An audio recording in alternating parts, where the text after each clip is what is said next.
ಓಂ ಶ್ರೀ ಗುರುಭ್ಯೋ ನಮಃ. ನಮಸ್ಕಾರ ವೀಕ್ಷಕರೇ, ಚಂದ್ರಶೇಖರ್ ಯೂಟ್ಯೂಬ್ ಚಾನಲ್ಗೆ ಸ್ವಾಗತ ಸುಸ್ವಾಗತ. ವೀಕ್ಷಕರೇ, 2024 ಫೆಬ್ರವರಿ 22ನೇ ತಾರೀಕು ಇನ್ನು ಕೇವಲ 8-10 ದಿವಸಗಳಲ್ಲಿ ಬರ್ತಾ ಇದೆ. ಈ ಫೆಬ್ರವರಿ 22ನೇ ತಾರೀಕಿನಿಂದ 2024ರಲ್ಲಿ ನಾನು ಹೇಳುವಂತಹ 4 ರಾಶಿಯವರಿಗೆ ರಾಜಯೋಗ ಬರಲಿದೆ. ರಾಜಯೋಗ ಅಂದರೆ ಏನೇನು? ಹಣ ಮಾಡ್ತಕ್ಕಂಥದ್ದಾಗ್ಬೋದು, ಆಸ್ತಿ ಸಂಪಾದನೆ ಮಾಡ್ತಕ್ಕಂಥದ್ದಾಗ್ಬೋದು, ಒಂದು ಸೈಟನ್ನು ಒಂದು ಪರ್ಚೇಸ್ ಮಾಡ್ತಕ್ಕಂಥದ್ದಾಗ್ಬೋದು, ಅಥವಾ ಮನೆ ಕಟ್ತಕ್ಕಂಥದ್ದಾಗ್ಬೋದು. ಈ ರೀತಿ ಎಲ್ಲ ರೀತಿಯ ಕೆಲವು ಆಸ್ತಿಯನ್ನು ಮಾಡ್ತಕ್ಕಂತಹ ಒಂದು ಅವಕಾಶ ನಾನು ಹೇಳುವಂತಹ 4 ರಾಶಿಯವರಿಗೆ ಈ ಒಂದು ಫೆಬ್ರವರಿ ತಿಂಗಳಿಂದ 22ನೇ ತಾರೀಕಿನಿಂದ ಬರ್ತಾ ಇದೆ ಅಂತ ಒಂದು ರಾಜಯೋಗ ಅಂತಕ್ಕಂಥ ವಿಚಾರವನ್ನು ನಾನು ನಿಮಗೆ ತಿಳಿಯಪಡಿಸ್ತಾ ಇದ್ದೇನೆ. ಅದೃಷ್ಟ ಅಂತಕ್ಕಂಥದ್ದು ಹೇಗೆ ಬರುತ್ತೆ ಅನ್ನೋದಕ್ಕೆ ಒಂದು ತಿಂಗಳಿಂದ ಭಾಳಷ್ಟು ಜನ ಫೋನ್ ಮಾಡ್ತಾ ಇದ್ದಾರೆ. ಫೋನು ಮಾಡ್ತಿದ್ರು. ಒಂದು 3 ಜನ ನನ್ನ ಹತ್ರಕ್ಕೆ ಬಂದಿದ್ದರು ಕ್ಲೈಂಟ್ಸು. ಅವರ ಹೆಸರು, ಒಬ್ಬರ ಹೆಸರು ಲೋಕೇಶ್ ಅಂತ, ಒಬ್ಬರು ಮಧುಕುಮಾರ್, ಇನ್ನೊಬ್ಬರು ಅನಿಲ್ ಕುಮಾರ್ ಅಂತಕ್ಕಂಥವ್ರು. ಈ 3 ಜನ ಕೂಡ ಬೆಂಗಳೂರಿನವರೇ. ನನ್ನ ಹತ್ರ ಬಂದು ಭೇಟಿ ಆದರು. ಇವರು ಕೆಲವರು, ಒಬ್ಬರು ಅದರಲ್ಲಿ ಬಿಸ್ನೆಸ್ ಮಾಡ್ತಿದ್ದಾರೆ, ಇನ್ನಿಬ್ಬರು, ಒಬ್ಬರು ಸರ್ಕಾರಿ ನೌಕರರು, ಇನ್ನೊಬ್ಬರು ಸರ್ಕಾರಿ ಎಲ್ಲ ಪ್ರೈವೇಟಲ್ಲಿ ಕೆಲಸ ಮಾಡ್ತಕ್ಕಂಥವ್ರು. ಈ 3 ಸಹ ಕೆಲವೊಂದು ಪ್ರಶ್ನೆಗಳನ್ನು ನನಗೆ, ಭಾಳಷ್ಟು ಪ್ರಶ್ನೆಗಳನ್ನು ಅವರು ನೋಟ್ ಮಾಡ್ಕೊಂಡು ನನಗೆ ಕೇಳಿದರು. ಗುರುಗಳೇ, ನಾನು ನಿಮ್ಮ ಹತ್ರ ಒಂದು ಪ್ರಶ್ನೆ ಕೇಳಬೇಕಂತ ಒಬ್ಬರು ಸ್ಟಾರ್ಟ್ ಮಾಡಿದರು. ನಂತರ ಹೀಗೆ 3 ಜನನೂ ಒಂದು ಏಕಕಾಲದಲ್ಲಿ ನಾನು ಅವ್ರನ್ನ ಸ್ವಲ್ಪ ಕ್ಲೀನಾಗಿ ಅವ್ರ ಸಮಸ್ಯೆಗಳು ಏನಿದ್ದಾವೆ, ಯಾಕಂದರೆ ನಾನು 3 ಜನನೂ ಒಂದೇ ಸಲ ಅವ್ರನ್ನ ಕರೆದು ವಿಚಾರವನ್ನು ತಿಳಿಯಪಡಿಸೋದಕ್ಕೆ ಒಂದು ಕಾರಣ ಇದೆ. ನೀವು ಯೋಚನೆ ಮಾಡಿ, ಒಬ್ಬರ ಹೆಸರು ಲೋಕೇಶ್, ಅವ್ರ ಹೆಸರಲ್ಲಿ ನೇಮ್ ರಾಂಗ್ ಪ್ರೊನೌನ್ಸಿಯೇಷನ್ ಇದೆ. ಇನ್ನೊಬ್ಬರು ಮಧುಕುಮಾರ್, ಅವರ ಹೆಸರಲ್ಲಿ ಕೂಡ MAD ಮ್ಯಾಡ್ ಅಂತಕ್ಕಂಥ ಒಂದು ರಾಂಗ್ ಪ್ರೊನೌನ್ಸಿಯೇಷನ್ ಇದೆ.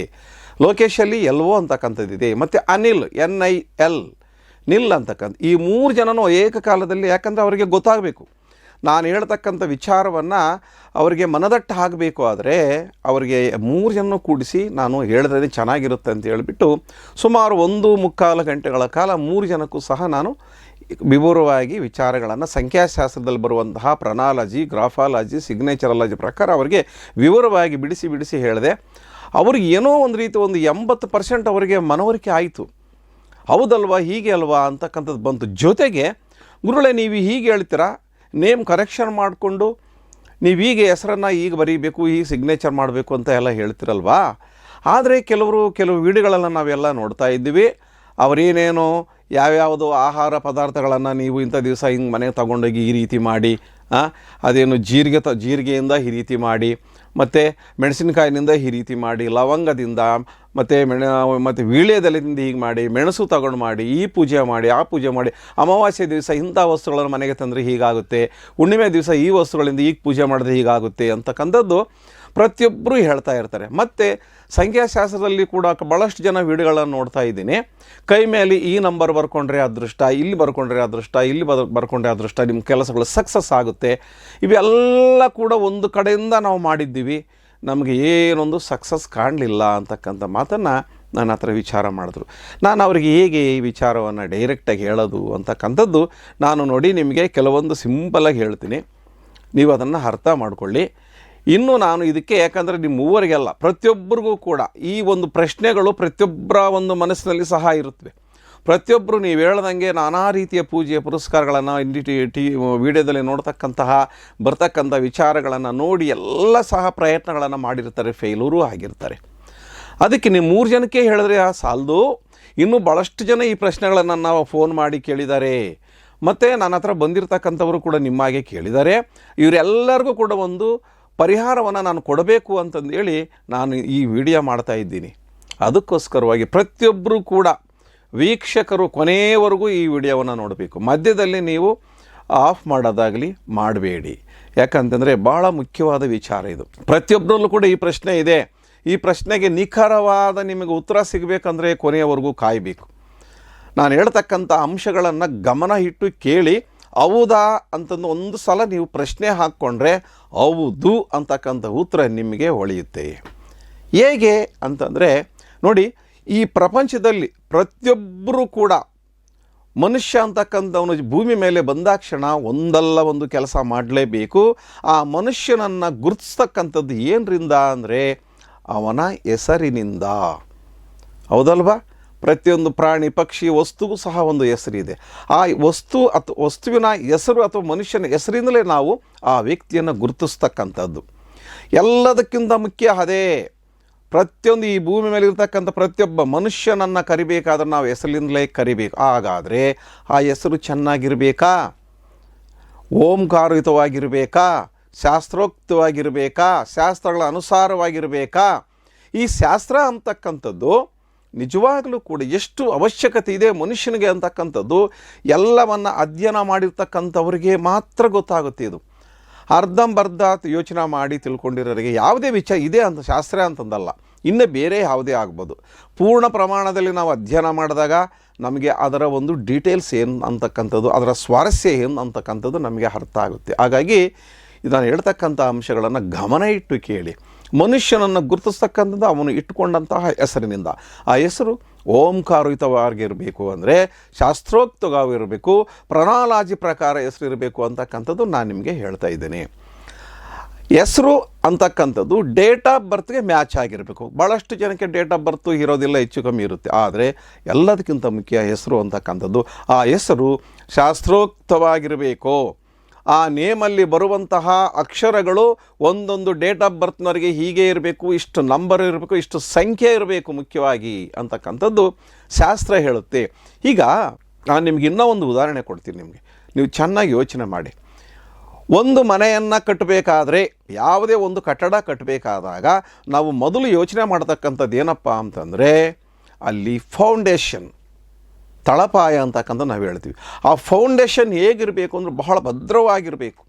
ಇವತ್ತು ಬಿಡಿ, ಇವತ್ತಿನ ದಿವಸಗಳಲ್ಲಿ ಫೌಂಡೇಶನ್ ಅಂತಕ್ಕಂಥದ್ದನ್ನು ಬಹಳ ಚೆನ್ನಾಗಿ ಹಾಕ್ತಾರೆ. ಕಾರಣ ಏಕೆ ಇವತ್ತಿನ ದಿನಗಳಲ್ಲಿ ಆ ರೀತಿ ಭದ್ರವಾದ ಬುನಾದಿಯನ್ನು ಹಾಕೋದಕ್ಕೆ ಕಾರಣ ಏನು ಅಂತಂದರೆ, ಇಂದಿನ ಕಾಲದಲ್ಲಿ ಕೂಡ ಭದ್ರವಾದ ಬುನಾದಿಯನ್ನು ಹಾಕ್ತಾಯಿದ್ರು, ಇಲ್ಲ ಅಂತ ಹೇಳೋದಿಲ್ಲ. ಆದರೆ ಭದ್ರವಾದ ಬುನಾದಿಯನ್ನು ಇವತ್ತು ಹೆಚ್ಚಿನದಾಗಿ ಗಮನ ಕೊಡೋಕ್ಕೂ ಒಂದು ಕಾರಣ ಇದೆ ಪ್ರಮುಖವಾಗಿ. ಯಾಕಂದರೆ ಆವಾಗ ಕೇವಲ ಒಂದೇ ಮಹಡಿಯನ್ನು, ಎರಡೇ ಮಹಡಿಯನ್ನು ಹೆಚ್ಚಿಗೆ ಕಟ್ಟಿಕೊಳ್ತಾಯಿದ್ರು. ಇವತ್ತು ಬಿಸ್ನೆಸ್ ಪರ್ಪಸ್ಸಾಗಿ ಅಥವಾ ಇನ್ನೂ ಹೆಚ್ಚು ಹೆಚ್ಚು ಬಾಡಿಗೆ ಕೊಡೋ ಒಂದು ಅವಶ್ಯಕತೆಗಾಗಿ ಏನು ಮಾಡ್ತಾಯಿದ್ರು, ಆ ಮನೆಗಳನ್ನು 1, 2, 3 ಕಟ್ಟಿಸ್ತಾಯಿದ್ರು. ಈಗ ಭಾಳಷ್ಟು ಹೆಚ್ಚು ಎಷ್ಟು 50, 60, 70, 100 ನೀವು ಇನ್ನೂ ಬಹಳ ವಿಶಾಲವಾಗಿ ಅಧ್ಯಯನ ಮಾಡಿದಾಗ ಪೇಪರು, TV, ನ್ಯೂಸ್ಗಳಲ್ಲಿ ಬರ್ತಾ ಇರುತ್ತೆ. ಇಷ್ಟು ಅಂತಸ್ತಿನ ಕಟ್ಟಡ ಈ ದೇಶದಲ್ಲಿದೆ, ಈ ದೇಶದಲ್ಲಿ ಇದು ಮೊದಲನೇದು, ಇಷ್ಟು ಕಟ್ಟಡ, ಇಷ್ಟು ಎತ್ತರವಾದ ಕಟ್ಟಡ ಇಲ್ಲೇ ಎಲ್ಲಿ ಇಲ್ಲ ಅಂತಕ್ಕಂಥ ವಿಚಾರವನ್ನು ನಾವು ದಿನ ಕೂಡ ಒಂದಲ್ಲ ಒಂದು ರೀತಿಯಲ್ಲಿ ತಿಳ್ಕೊಂಡಿರ್ತೇವೆ. ಹಾಗಾದರೆ ಫೌಂಡೇಶನ್ ಅನ್ನೋದು ಇಂಪಾರ್ಟೆಂಟ್ ತಾನೇ. ಯಾವತ್ತೇ ಕೂಡ ಈಗ ನೀವು ನಿಮಗೆ ರಾಮ ಜನ್ಮಭೂಮಿಯನ್ನು ಒಂದು ಉದಾಹರಣೆ ಕೊಡೋಣ. ಈಗ ರಾಮ ಮಂದಿರವನ್ನು ಕಟ್ಟಿರ್ತಕ್ಕಂಥ ವಿಚಾರ ನೋಡಿದಾಗ ಅಲ್ಲಿ ಫೌಂಡೇಶನ್ ಎಷ್ಟು ಅಡಿ ಆಳಕ್ಕೆ ಭೂಮಿಯನ್ನು ಅಗೆದು ಅಲ್ಲಿಂದ ಕಟ್ಕೊಂಡು ಬಂದಿದ್ದಾರೆ ಅಂತಂದರೆ, ಶತಮಾನಗಳು ಕಳೆದರೂ ಕೂಡ ಅದು ಯಾವುದೇ ಕಾರಣಕ್ಕೂ ಎಂತಹ ಭೂಕಂಪ ಆದರೂ ಕೂಡ, ಎಂತಹ ಪ್ರವಾಹ ಬಂದರೂ ಕೂಡ ಅದಕ್ಕೆ ಯಾವುದೇ ರೀತಿಯ ಒಂದು ಚೂರು ತೊಂದರೆ ಆಗದ ರೀತಿಯಲ್ಲಿ ಕಟ್ಟಡ ಕಟ್ಟಿದ್ದಾರೆ ಅಂತಂದರೆ ಇದಕ್ಕೆ ಭದ್ರವಾದ್ದು ಏನೋ ಬುನಾದಿ. ಆ ಬುನಾದಿ ಅಂತಕ್ಕಂಥದ್ದೇ ನಮ್ಮಮ್ಮ ಹೆಸರು, ನೇಮ್.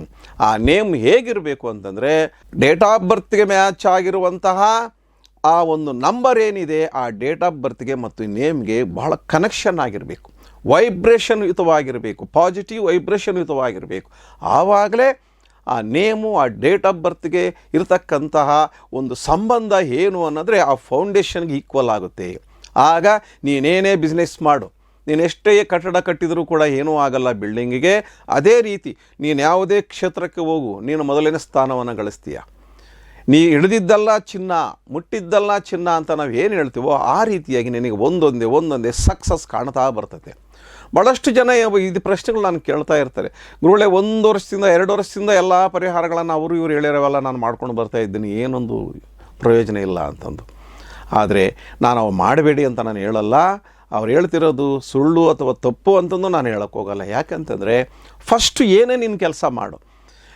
ಮನೆ ಕಟ್ಟಬೇಕಾದಾಗ ಫೌಂಡೇಶನ್ ಹೇಗೆ ಇಂಪಾರ್ಟೆಂಟೋ, ನೀನು ಏನೇ ಕೆಲಸ ಮಾಡಬೇಕಾದ್ರೂ ಕೂಡ ನಿನ್ನ ಹೆಸರು ನಿನ್ನ ಡೇಟ್ ಆಫ್ ಬರ್ತ್ಗೆ ಮ್ಯಾಚ್ ಆಗಿರಬೇಕಿದು.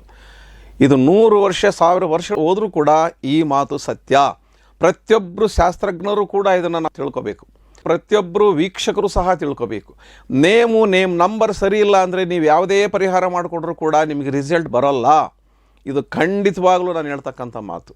ರಿಸಲ್ಟ್ ಬರಬೇಕಂದ್ರೆ ನಿಮ್ಮ ನೇಮ್ ನಂಬರ್ ನಿಮ್ಮ ಡೇಟ್ ಆಫ್ ಬರ್ತ್ಗೆ ಪಾಸಿಟಿವ್ ಆಗಿರಬೇಕು. ಎಬ್ರು ಸಿಸ್ಟಮ್, ಪೈಥಾಗರಸ್ ಸಿಸ್ಟಮ್, ಪ್ರಾನಾಲಜಿ, ಗ್ರಾಫಾಲಜಿ, ಸಿಗ್ನೇಚರಾಲಜಿ ಮತ್ತು ವಾಸ್ತು, ನಿಮ್ಮ ಫೋನ್ ನಂಬರ್, ನಿಮ್ಮ ಅಕೌಂಟ್ ನಂಬರ್ಗಳು ಕೂಡ ಅಟ್ಲೀಸ್ಟ್ ಒಂದು 80% ಆದರೂ ಇರಬೇಕು. ಫೋನ್ ನಂಬರು ಇಲ್ಲ ಅಕೌಂಟ್ ನಂಬರ್ ಇಲ್ಲ ಅಂತಂದರೆ ನಿಜವಾಗಲೂ ಕೂಡ ನೀವೇನು ಪ್ರಯತ್ನ ಪಟ್ಟರು, ಏನು ಮಾಡಿದ್ರೂ ಕೂಡ, ಎಂತಹ ಪರಿಹಾರ ಮಾಡಿಕೊಂಡ್ರೂ ಕೂಡ ನಿಮಗೆ ಸಕ್ಸಸ್ ಸಿಗೋದಿಲ್ಲ. ಕೈಯಲ್ಲಿ ನಂಬರ್ ಬರ್ಕೊಂಡ ತಕ್ಷಣ ಅದು ಹೇಗೆ 24 ಬರ್ಕೊಳ್ಳಿ ಅಂತ ಹೇಳ್ತಾರೆ. 24 ಬರ್ಕೊಂಡ ತಕ್ಷಣ 1ನೇ ತಾರೀಕಲ್ಲಿ ಹುಟ್ಟಿರೋರಿಗೆ 24 ಎದಾಗ ಆಗುತ್ತೆ, ಆಪೋಸಿಟ್ ನಂಬರ್ ಅಲ್ವಾ.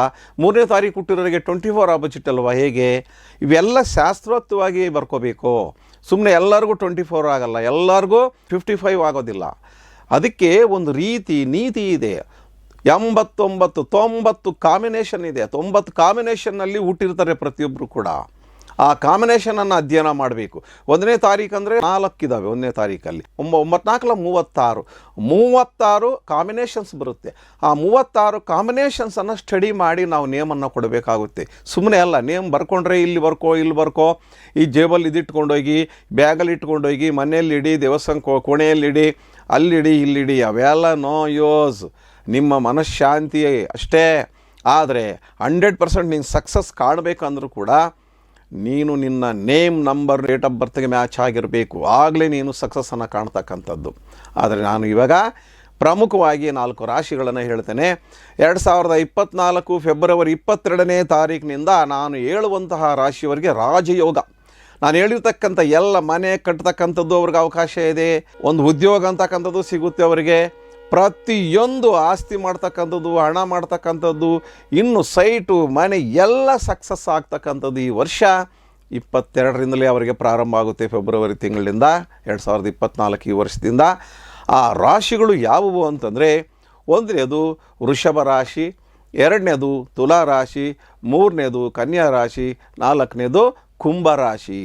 ನೋಡಿ, ಈ 4 ರಾಶಿಯವರಿಗೆ ರಾಜಯೋಗ ಬಂದಿದೆ. ಆ ರಾಜಯೋಗ ಅಂತಕ್ಕಂಥದ್ದು ಸಕ್ಸಸ್ ಆಗಬೇಕಾದ್ರೆ ನಾನು ಹೇಳಿರ್ತಕ್ಕಂಥ ಅಂಶಗಳನ್ನು ನೀವು ಗಮನ ಇಟ್ಟು ಕೇಳಬೇಕು, ಆ ರೀತಿ ಫಾಲೋ ಮಾಡಬೇಕು. ಅದೃಷ್ಟ ಹೇಗೆ ಬರುತ್ತಂದರೆ ನಿಮ್ಮ ಹೆಸರಿನಲ್ಲೇ ಅದೃಷ್ಟ ಬರುತ್ತೆ ಅಂತಕ್ಕಂಥದ್ದು ನೀವು ಮರಿಬಾರ್ದು. ನಿಮ್ಮ ಹೆಸರು ಹೇಗಿರುತ್ತೋ ಅದೃಷ್ಟ ಆಗಿರುತ್ತೆ. 50% ಅದೃಷ್ಟ, 100% ಅದೃಷ್ಟ. ಹಾಗಾಗಿ ವೀಕ್ಷಕರೇ, ಈ ಒಂದು ವಿಡಿಯೋ ಇಷ್ಟ ಆದರೆ ಲೈಕ್ ಮಾಡಿ, ಸಬ್ಸ್ಕ್ರೈಬ್ ಮಾಡಿ, ಕಮೆಂಟ್ ಮಾಡಿ ಹಾಗೂ ಶೇರ್ ಮಾಡಿ. Thank you. ನಮಸ್ಕಾರ.